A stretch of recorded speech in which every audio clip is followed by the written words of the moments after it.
سب سے عظیم سلطنت یعنی خلافت عثمانیہ، جسے آج ہم دا اوٹومان ایمپائر کے نام سے بھی جانتے ہیں، یہ وہ سلطنت ہے جس نے 6 صدیوں سے زیادہ اس دنیا پر حکومت کی۔ لیکن سوال یہی ہے کہ آخر اتنی مضبوط سلطنت اور اتنے لمبے وقت تک چلنے والی سلطنت اچانک سے کیسے ختم ہو گئی؟ اور اس السلام علیکم ورحمۃ اللہ وبرکاتہ۔ امید ہے آپ لوگ سب خیریت سے ہوں گے۔ میں بھی الحمدللہ اللہ کا لاکھ لاکھ شکر احسان خیریت سے ہوں۔ آج انشاءاللہ جس ویڈیو پریشن دینے آ رہے ہیں RH نیٹورک چینل کا نام ہے، ان کے چینل کا لنک میں ڈسکرپشن کو دے دوں گا، آپ لوگوں نے چینل سبسکرائب کریے گا اور میری ویڈیو انٹر دیجیے۔ دوستو بڑی امپورٹنٹ ویڈیو ہے آج کی ویڈیو پہ ہم بات کریں گے، دیکھیں گے، سمجھیں گے عثمان غازی، وہ عثمان غازی جس نے سلطنت عثمانیہ کی بنیاد رکھی تھی، یعنی ایت الغازی کے بیٹے عثمان غازی نے اس سلطنت کی بنیاد رکھی تھی، سلطنت عثمانیہ۔ تو وہ اتنی سپر پاور کیسے ہو گئی؟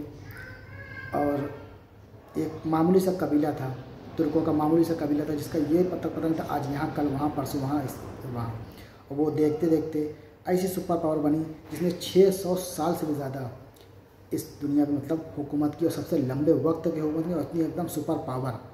تو ہم عثمان غازی کے بارے میں آج اس ویڈیو میں ہم جاننے کی کوشش کریں گے، عثمان غازی کون تھے، کس طرح سے انہوں نے یہ حکومت رکھی بنائی، اور سب کچھ تفصیل سے بتائیں گے اس ویڈیو میں۔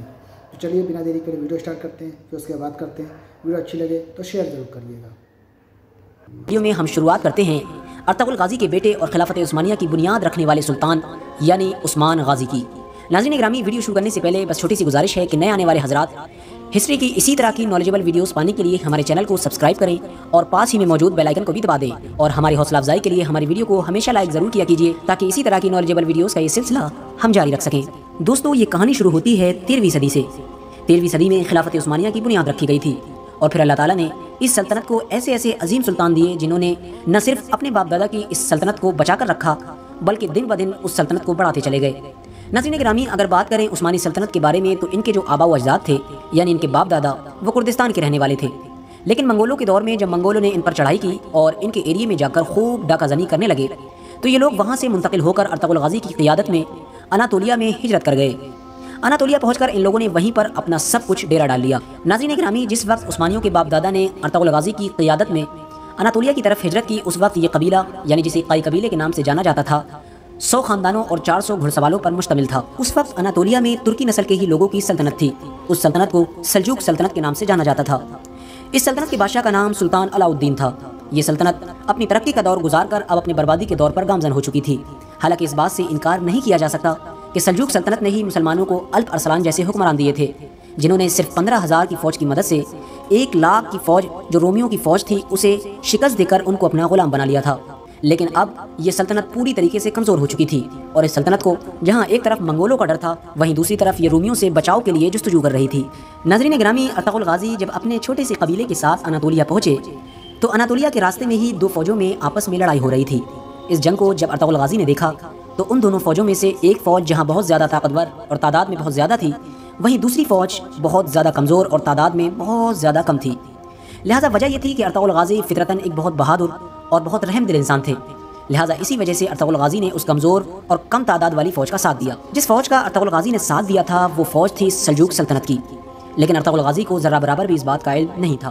لہٰذا ارطغرل غازی نے جب اپنے چند سپاہیوں کے ساتھ پوری طاقت کے ساتھ اس مضبوط اور بڑی فوج پر حملہ کیا تو وہ پوری فوج تتر بتر ہو گئی اور بھاگنے پر مجبور ہو گئی، کیونکہ اس فوج کو یہ ڈر ستانے لگا کہ شاید سلجوق فوج کو کہیں سے مدد مل گئی ہے۔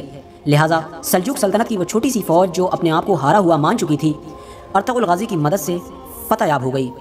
لہٰذا سلطان علاء الدین کو جب اس بات کی خبر ملی تو سلطان علاء الدین نے ارطغرل غازی کی بہادری سے خوش ہو کر ارطغرل غازی اور ان کے قائی قبیلے کو سلجوق سلطنت کی سرحدوں پر ایک جاگیر عطا کر دی۔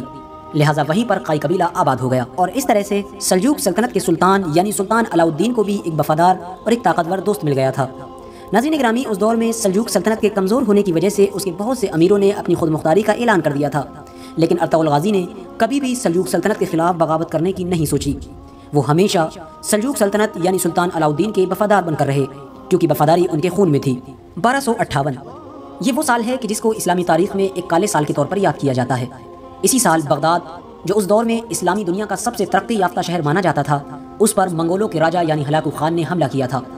یہ حملہ اتنا خطرناک تھا کہ اس حملے میں پورے بغداد کو تباہ کر دیا گیا، مسلمانوں کے بچے اور عورتوں کو غلام بنا لیا گیا، اور ان کے مردوں کو قتل کر کے ان کے مردوں کی گردنوں سے مینار کھڑے کر دیے گئے۔ ایسی قتل و غارت اور لوٹ مار کے بعد ہر انسان یہی سوچا کرتا تھا کہ مسلمان دوبارہ کبھی بھی اپنا کھویا ہوا مقام حاصل نہیں کر پائیں گے، لیکن تقدیر ان سوچنے والوں پر ہنس رہی ہوتی تھی، کیونکہ اسی سال 1258 میں قائی قبیلے کے سردار یعنی ارطغرل غازی کے گھر ایک بچہ پیدا ہوا جس بچے کا نام عثمان غازی رکھا گیا۔ مستقبل میں اسی لڑکی سے ایک ایسی قوت اور طاقت وجود میں آنا تھی کہ جس طاقت کا مقابلہ کرنا یوروپ، ایشیا یا دنیا کی کسی بھی فوج کے لیے ممکن نہیں تھا۔ ناظرین گرامی، عثمان غازی بھی ہوشیاری اور بہادری اور عقل مندی میں اپنے والد سے ذرا سے بھی کم نہیں تھے۔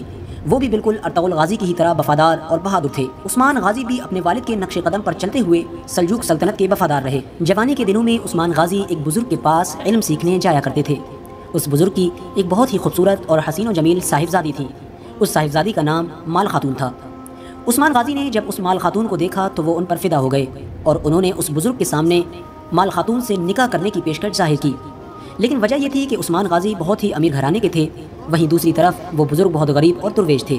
لہٰذا ان حالات کو دیکھتے ہوئے اس بزرگ نے عثمان غازی سے اس نکاح کے لیے انکار کر دیا۔ عثمان غازی کے نکاح کی پیشکش کو ٹھکرانے کے بعد بھی اس بزرگ کی لڑکی کی خوبصورتی اور علمی صفات کو دیکھتے ہوئے بہت سے ایسے لوگوں نے نکاح کی پیشکش کی جو عثمان غازی سے بھی کہیں زیادہ امیر اور رتبے میں بلند تھے، لیکن اس بزرگ نے ان سب کی نکاح کی پیشکش کو بھی ٹھکرا دیا۔ ایک بار کی بات ہے، عثمان غازی سو رہے تھے اور انہوں نے خواب میں دیکھا کہ ان کے بزرگ استاد کے سینے سے ایک چاند نکلا اور وہ چاند سیدھا آتے آتے عثمان غازی یعنی ان کے خود کے سینے میں داخل ہو گیا، اور پھر اس کے پہلو سے ایک پیڑ نمودار ہوا جو پیڑ بڑھتا ہی چلا گیا، اور وہ پیڑ بڑھتے بڑھتے اس کی شاخیں آسمانوں پر جا لگیں۔ اس درخت کی جڑ سے دنیا کے 4 بڑے دریا دجلہ، فرات، نیل اور ڈینیو بہ رہے تھے، اور 4 بڑے پہاڑ کوہ کاف، کوہ طور، کوہ بلقان اور کوہ اطلس اس کی شاخوں کو سنبھالے ہوئے تھے۔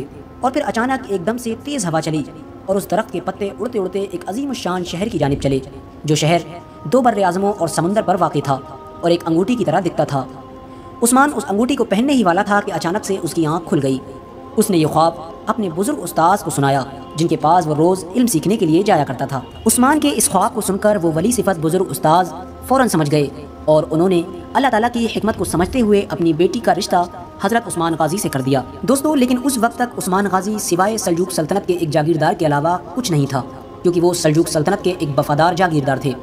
لیکن پھر اچانک سے منگولوں نے 1299 میں ایک بڑا حملہ کر کے سلجوق سلطنت کو پوری طور پر ختم کر دیا اور سلجوق سلطنت کے آخری سلطان یعنی سلطان علاء الدین بھی مارے گئے۔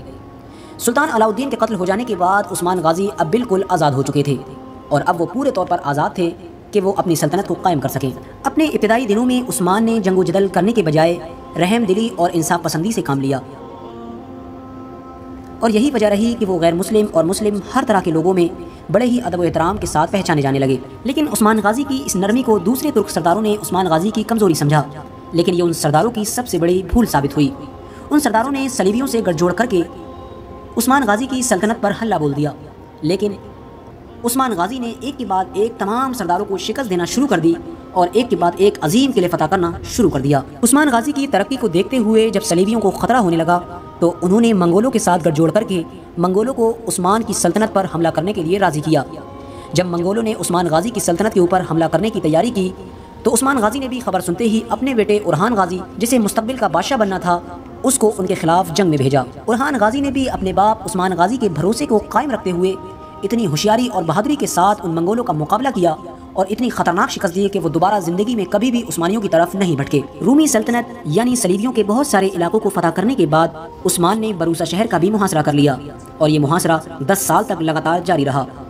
یہ محاصرہ اتنا لمبا ہو گیا کہ آخرکار عثمان غازی کی موت کا وقت بھی قریب آ گیا۔ عثمان غازی جب اپنی آخری سانسیں لے رہے تھے تو انہوں نے اپنے بیٹے اورحان غازی کو بلایا اور اپنی آخری خواہش ظاہر کی۔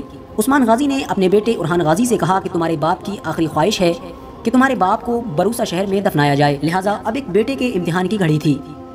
ادھر باپ کی موت کا وقت قریب آ رہا تھا اور ادھر ایک ایسا مضبوط شہر جسے 10 سال میں بھی فتح نہیں کیا جا سکا تھا، اس میں ہی اپنے باپ کی میت کو دفنانا تھا۔ لہٰذا اورحان غازی نے بڑی ہوشیاری اور بہادری کے ساتھ ایک آخری حملہ کیا اور یہ حملہ اتنا خطرناک تھا کہ رومی سلطنت ذرہ برابر بھی عثمانیوں کے سامنے نہیں ٹک سکی، اور وہ مضبوط شہر کہ جسے عثمان غازی 10 سالوں میں بھی فتح نہیں کر پائے تھے، ان کے بیٹے عثمان غازی نے چند دنوں میں فتح کر لیا۔ عثمان غازی نے اس سلطنت کی بنیاد اپنے باپ کے خواب کو پورا کرنے کے لیے اور ایک نیک نیت سے رکھی تھی۔ ان کا خواب تھا کہ تمام مسلمان اور تمام قوم مسلم ایک ہی جھنڈے کے نیچے جمع ہو جائے، لہٰذا اسی خواب کو پورا کرنے کے لیے عثمان غازی کے تمام بیٹوں نے اس سلطنت کو بچا کر رکھا اور دھیرے دھیرے بڑھاتے گئے۔ تو دوستو، یہ تھا ہمارا ایکشن جو ہم نے دیکھا ایتھرو غازی کے بیٹے عثمان غازی کی یہ پوری کہانی تھی، مکمل کہانی جتنا ہو سکا اس میں کور کیا گیا ویڈیو کے۔ ذریعے سے. تو امید ہے آپ کو ویڈیو اچھی لگی ہوگی. اور اس ویڈیو میں برہان غازی کی بھی تھوڑی سی بات بتائی گئی ہے جو واقع میں وہی بہت بہادر تھے اور جو قلعے کو 10 سال سے فتح نہیں ہو پا رہا تھا انہوں نے چند دنوں میں ہی فتح کر لیا. تو برہان غازی بہت سمجھدار تھے, بہت ہوشیار تھے, اپنے باپ کے نقش قدم پہ ایک دم چل رہے تھے. تب جا کے یہ سلطنت عثمانیہ ایک سپر پاور بنی ہے, ایک مضبوط سلطنت ہوئی. تو ہم کوشش کریں گے برہان غازی کی بھی پوری ویڈیو پہ ریئیکشن دینے کی, تو کوشش کریں گے انشاءاللہ نے چاہا تو. اور یہ ویڈیو آپ کو اچھی لگی ہو تو اس کو شیئر کریے گا. پھر ملیں گے انشاءاللہ نیکسٹ ویڈیو میں. تب تک لیے السلام علیکم ورحمۃ اللہ وبرکاتہ.